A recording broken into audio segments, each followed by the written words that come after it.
The Other Gods by H.P. Lovecraft.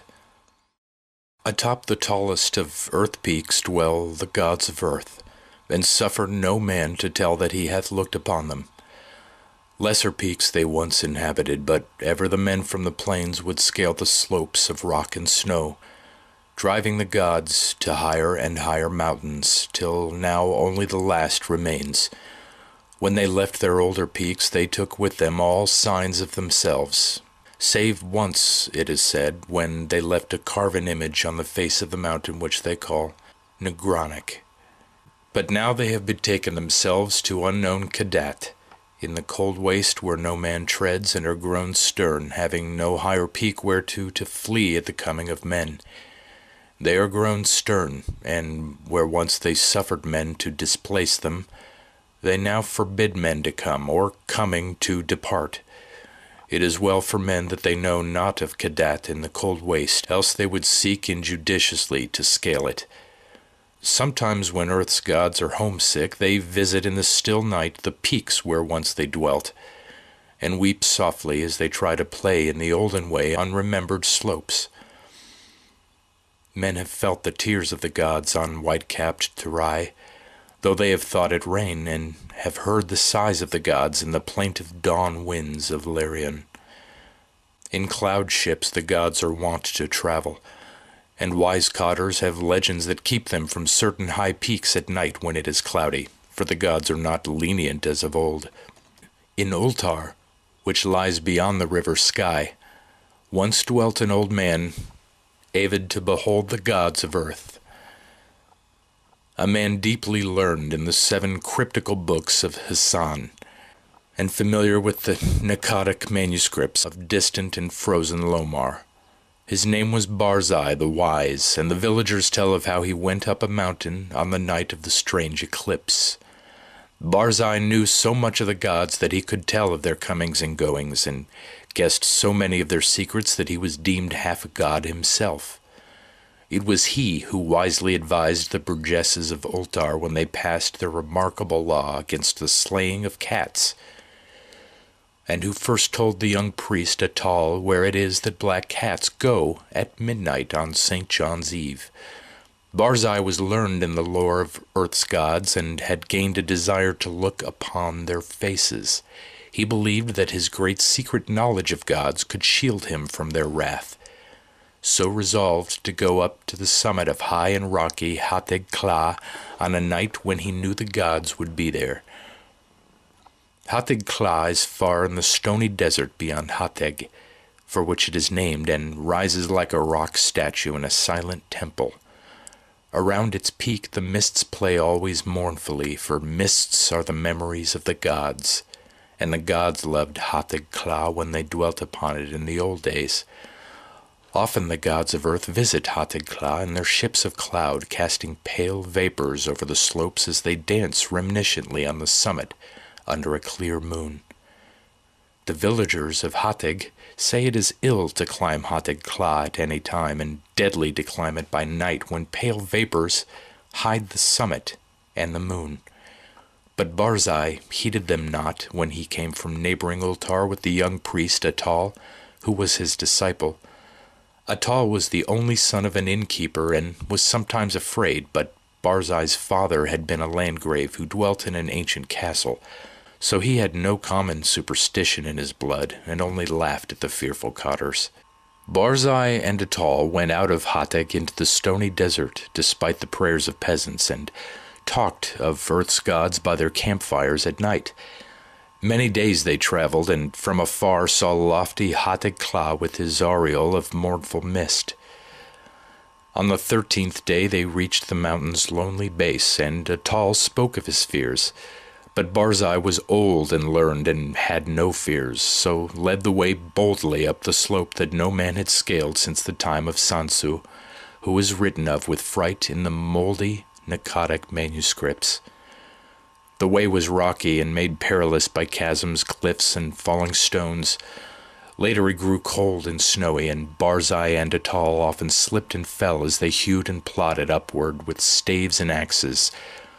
Finally the air grew thin and the sky changed color, and the climbers found it hard to breathe.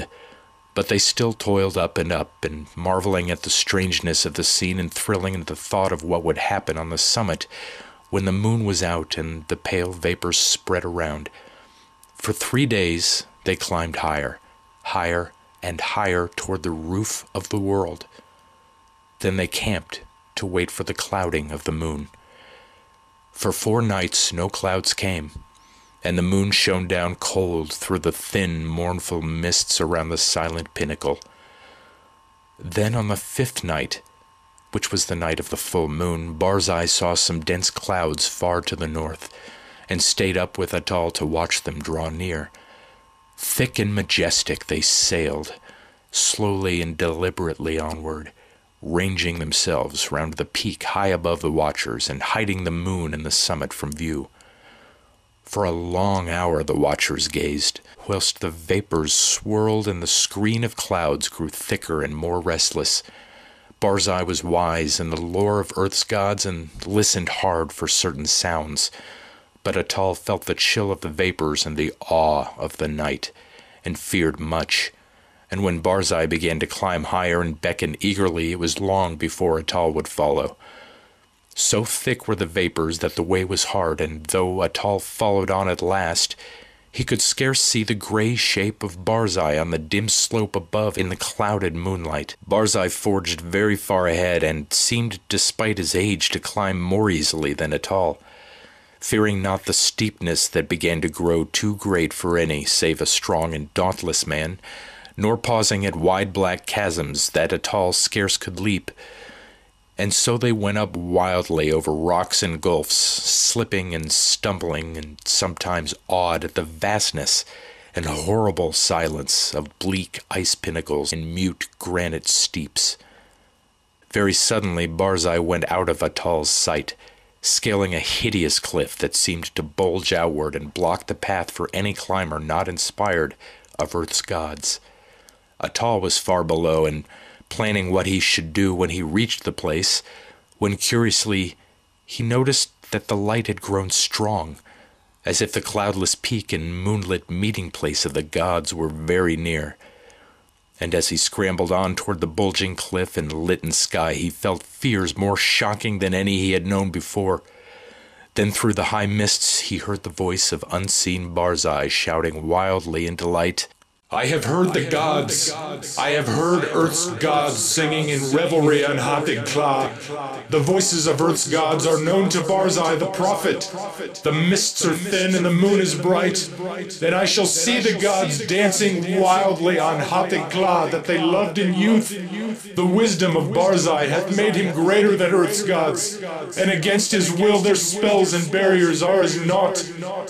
Barzai will behold the gods, the proud gods, the secret gods, the gods of Earth who spurn the sight of men. Atal could not hear the voices Barzai heard, but he was now close to the bulging cliff and scanning it for footholds.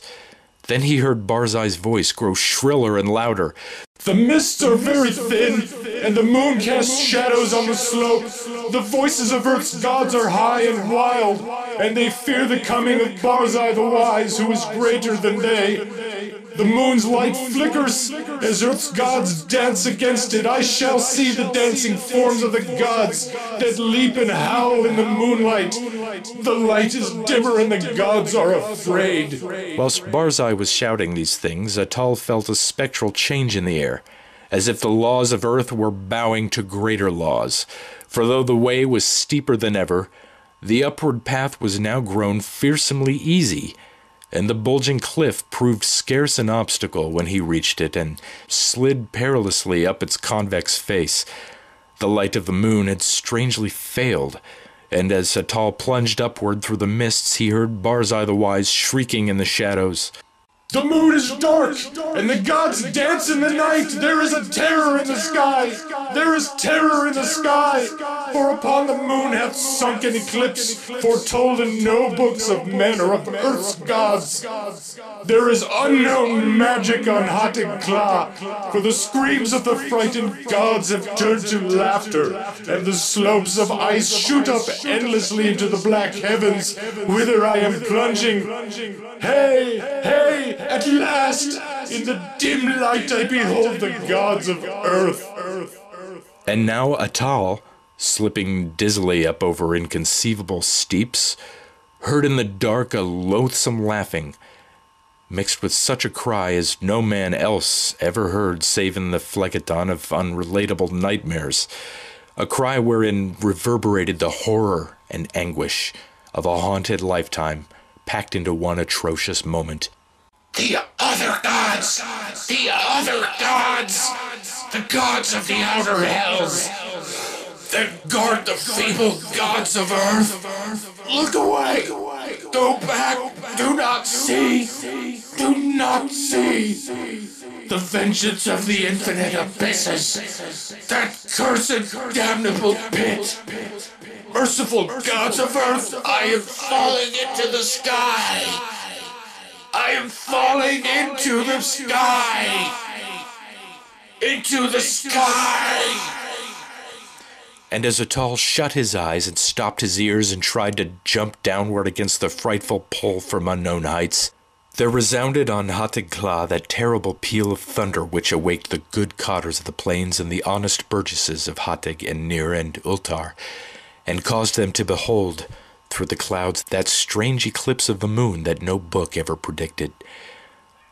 And when the moon came out at last, Atal was safe on the lower snows of the mountain without sight of Earth's gods, or of the other gods. Now it is told in the moldy Akkadic manuscripts that Sansu found naught but wordless ice and rock when he climbed Hatig Kla in the youth of the world.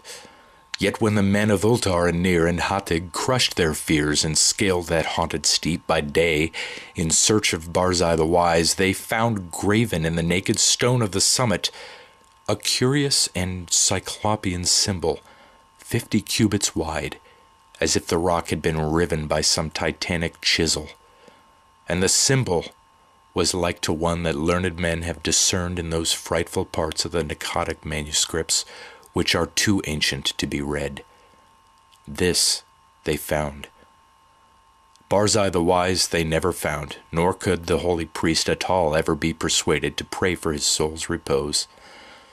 Moreover, to this day the people of Ultar and Nir and Hatig fear eclipses, and pray by night when pale vapors hide the mountaintop and the moon. And above the mists on Hatig Kla, Earth's gods sometimes dance reminiscently, for they know they are safe, and love to come from unknown Kadat in ships of cloud and play in the olden way, as they did when Earth was new, and men not given to the climbing of inaccessible places.